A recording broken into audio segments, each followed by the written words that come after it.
안녕하세요. 오늘 우리가 함께 살펴볼 이야기는 정말 인류 역사상 가장 오래되고 또 가장 깊이 있는 고난에 대한 책, 바로 욥기입니다. 그중에서도 아주 결정적인 전환점이 되는 부분으로 한번 들어가 보려고 합니다. 자, 이제 이야기가 정말 팽팽한 교착 상태에 빠지거든요. 그때 욥이 정말 시대를 관통하는 질문 하나를 딱 던집니다. 그리고 바로 이 질문이 앞으로 펼쳐질 모든 이야기의 판을 새로 짜게 되는 거죠. 인간의 능력이란 게 정말 대단하잖아요? 화면에서 보시는 것처럼 저 깊은 땅 속에 숨겨진 보물을 캐내기 위해서라면 어디든 파고 들어갑니다. 정말 놀라운 기술과 지혜죠. 그런데 말이죠. 이런 엄청난 능력으로도 세상에서 가장 귀한 보물, 바로 진정한 지혜는 도무지 찾을 길이 보이지 않는다는 겁니다. 손에 잡힐 듯 잡히지 않는 거죠. 자, 그래서 이 첫 번째 부분에서 바로 그 이야기를 다룹니다. 욥기 28장인데요. 흔히 지혜의 찬가라고 불리는 아름다운 시입니다. 이게 사실 욥과 친구들의 기나긴 논쟁 사이에서 뭐랄까 잠시 숨을 고르는 막간극 같은 아주 중요한 역할을 하거든요. 이 시가 내리는 결론은 아주 명확합니다. 진짜 지혜는요, 우리가 땅을 파고 바다를 건너서 발견할 수 있는 그런 종류의 것이 아니라는 거예요.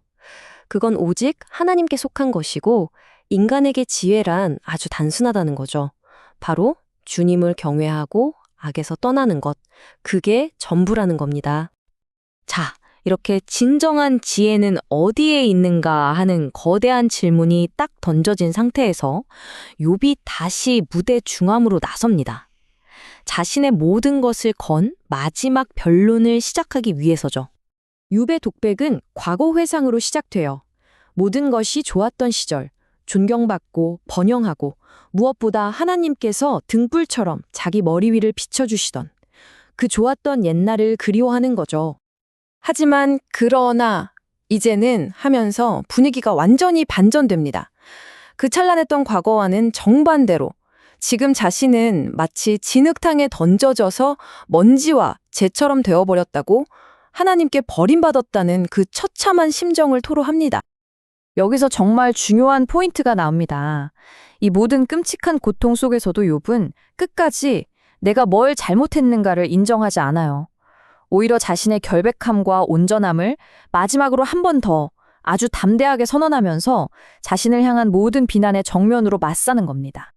이제 욥의 변론까지 끝나고 정말 대화가 다 끝난 것 같은 그 순간 있잖아요. 바로 그때 전혀 예상치 못했던 새로운 인물이 갑자기 등장합니다. 그리고 이 사람은요, 욥에게도 그리고 욥의 새 친구에게도 양쪽 모두에게 화가 잔뜩 나 있었어요. 이 사람이 바로 엘리후입니다. 그는 누구일까요? 일단 다른 사람들보다 훨씬 젊어요.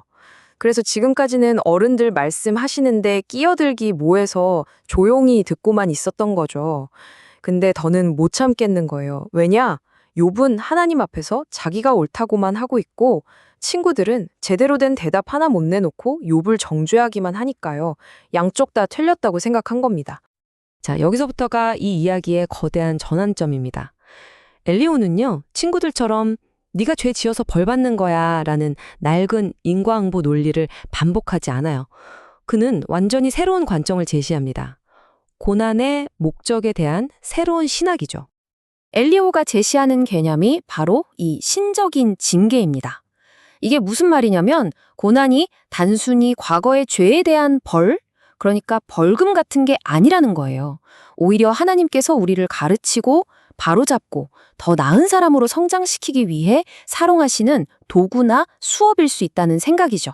정말 혁신적인 아이디어 아닌가요? 이 표를 보시면 그 차이가 한눈에 들어오죠.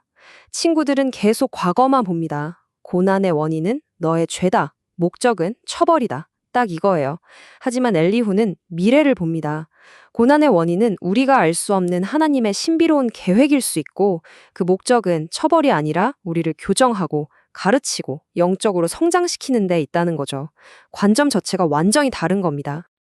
그래서 엘리후는 이렇게 말하는 겁니다. 하나님은 말씀하신다. 때로는 고난을 통해서 우리의 귀를 열어 교훈을 주신다. 즉, 고난이 우리를 망하게 하려는 게 아니라 오히려 잘못된 길에서 돌이키게 하고 우리를 가르쳐서 결국엔 우리 자신으로부터 우리를 구원하기 위한 하나님의 소통 방식일 수 있다는 거예요. 자, 이제 엘리후의 마지막 연설로 가보겠습니다. 여기서 분위기가 또 한 번 바뀝니다. 그는 더 이상 신학적인 논쟁을 하지 않아요. 대신에 그 초점을 순수한 경외감으로 옮겨갑니다. 그러니까 하나님은 왜 이러시는가를 설명하려는 시도를 이제 멈추는 거예요. 그 대신에 자연 세계에 드러난 하나님의 어마어마한 능력과 그 장엄함을 그냥 묘사하기 시작합니다. 이건 사실 곧 이어 있을 진짜 주인공의 등장을 위한 무대를 까는 작업이라고 할 수 있죠. 그가 가리키는 것들을 보세요. 번쩍이는 번개, 온 세상을 울리는 천둥소리, 세상을 하얗게 덮는 눈과 얼음, 그리고 모든 것을 집어삼킬 듯한 회오리바람까지. 우리 인간이 도저히 통제할 수 없는 이 거대한 자연의 힘들을 보여주면서 하나님이 얼마나 우리 생각보다 크고 위대한 분이신지를 생생하게 보여주는 겁니다. 그리고 마침내 이렇게 고백합니다. 전능자를 우리가 도저히 찾을 수 없다. 인간의 지식과 능력의 한계를 솔직하게 인정하는 거죠. 이 고백이야말로 이제 곧 다가올 폭풍, 그리고 그 폭풍 속에서 들려올 목소리에 서곡이 되는 셈입니다. 자, 그렇다면 수천 년 전의 이 이야기가 오늘을 사는 우리에게 어떤 의미가 있을까요? 몇 가지 생각해 볼 점이 있습니다. 첫째, 우리가 겪는 역경을 재정의해 볼 수 있어요. 이걸 그냥 문제로만 볼 게 아니라 나를 성장시키는 기회가 될 수도 있겠다는 관점이죠. 둘째, 진짜 지혜는 내가 모든 걸 안다고 생각할 때가 아니라 아, 내가 모르는구나 하고 겸손하게 인정할 때 시작된다는 것.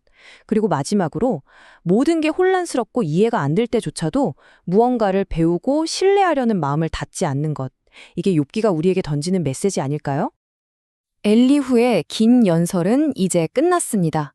마치 거대한 연극의 클라이맥스를 알리는 웅장한 북소리처럼요. 무대는 완벽하게 준비되었고 더 멀리서 폭풍이 몰려오고 있습니다. 이제 남은 질문은 단 하나입니다. 이 모든 논쟁의 끝에서 마침내 하나님께서는 과연 무슨 말씀을 하실까요?